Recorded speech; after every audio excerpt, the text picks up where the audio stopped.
ആശ്രമത്തിന്റെ മുറ്റത്ത് ഗുരുവായ നിരഞ്ജൻ തന്റെ ശിഷ്യന്മാരായ അർജുനോടും രാഹുലിനോടും ഒപ്പമിരിക്കുകയായിരുന്നു. അർജുൻ വിഷമത്തോടെ ഗുരുവിനോട് ചോദിച്ചു, ഗുരുവേ, സന്തോഷം കണ്ടെത്താൻ എന്താണിത്ര ബുദ്ധിമുട്ട്? അതെപ്പോഴും നമ്മുടെ കയ്യെത്തും ദൂരത്തുനിന്ന് അകന്നുപോകുന്നതുപോലെ തോന്നുന്നു. നിരഞ്ജൻ മൃദുവായി പുഞ്ചിരിച്ചു. സന്തോഷം എന്നത് നീ തേടിപ്പിടിക്കേണ്ട ഒന്നല്ല മകനെ, അത് നിന്റെ ഉള്ളിൽ തന്നെ കണ്ടെത്തേണ്ട ഒന്നാണ്. ഞാൻ നിനക്ക് ബുദ്ധന്റെ ഒരു കഥ പറഞ്ഞുതരാം. അദ്ദേഹം പണ്ട് ബുദ്ധൻ ഒരു ഗ്രാമത്തിലൂടെ നടന്നുപോയ ഒരു കാലത്തെക്കുറിച്ച് സംസാരിക്കാൻ തുടങ്ങി. ആ ഗ്രാമത്തിൽ ദേവൻ എന്നൊരു യുവാവുണ്ടായിരുന്നു. അവൻ എപ്പോഴും കൂടുതൽ എന്തോ തേടിക്കൊണ്ടിരുന്നു. അവന് നല്ലൊരു വീടുണ്ടായിരുന്നു.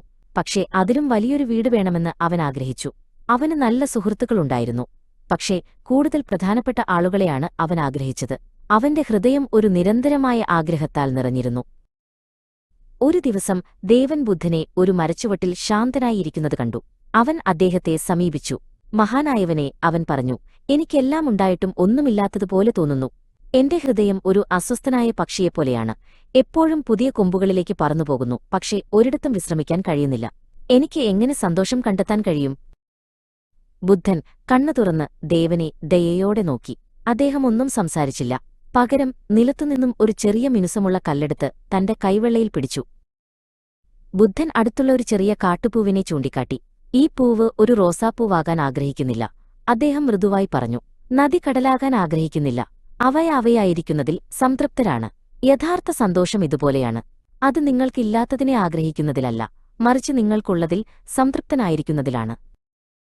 ദേവന്റെ ഹൃദയത്തിന് പെട്ടെന്നൊരു ലഘുത്വം അനുഭവപ്പെട്ടു. അവന് കാര്യം മനസ്സിലായി. സന്തോഷത്തെ തേടി ഓടുന്നതിനിടയിൽ തന്റെ ചുറ്റുമുള്ള സൗന്ദര്യം കാണാൻ അവൻ മറന്നുപോയിരുന്നു. ഒരു തണുത്ത കാറ്റിന്റെ ലളിതമായ സന്തോഷം, സൂര്യന്റെ ചൂട്, ഒരു കുട്ടിയുടെ ചിരി. അവൻ ബുദ്ധനോട് നന്ദി പറഞ്ഞു വീട്ടിലേക്ക് മടങ്ങി. പക്ഷെ ഇത്തവണ അവൻ തന്റെ വീടിനെ ഒരു മെച്ചപ്പെടുത്തേണ്ട സ്ഥലമായിട്ടല്ല, മറിച്ച് സമാധാനത്തിന്റെയും ആശ്വാസത്തിന്റെയും സ്ഥലമായിട്ടാണ് കണ്ടത്. തന്റെ സുഹൃത്തുക്കളെ അവൻ സന്തോഷത്തിന്റെ ഉറവിടങ്ങളായി കണ്ടു. നിരഞ്ജൻ തന്റെ കഥ പറഞ്ഞു നിർത്തി. ആശ്രമത്തിന്റെ മുറ്റം ഒരു നിമിഷം നിശബ്ദമായി. രാഹുലും അർജുനും പരസ്പരം നോക്കി. അവരുടെ കണ്ണുകളിൽ ഒരു പുതിയ തിരിച്ചറിവ് നിറഞ്ഞു. സന്തോഷം കണ്ടെത്തുക എന്നതായിരുന്നില്ല ഇനി അവരുടെ ചോദ്യം, മറിച്ച് അത് കാണുക എന്നതായിരുന്നു. സന്തോഷം ഒരു ലക്ഷ്യസ്ഥാനമല്ല, നിരഞ്ജൻ പറഞ്ഞു. അത് നന്ദിയുള്ള ഹൃദയത്തോടെ ജീവിക്കുന്ന യാത്രയാണ്. വൈകുന്നേരത്തെ സൂര്യൻ അസ്തമിച്ചപ്പോൾ നീണ്ട നിഴലുകൾ വീണു. മൂന്നുപേരും ശാന്തമായ സംതൃപ്തിയോടെയിരുന്നു. നിശബ്ദത ഒരു ആഴമായ സമാധാനത്താൽ നിറഞ്ഞു.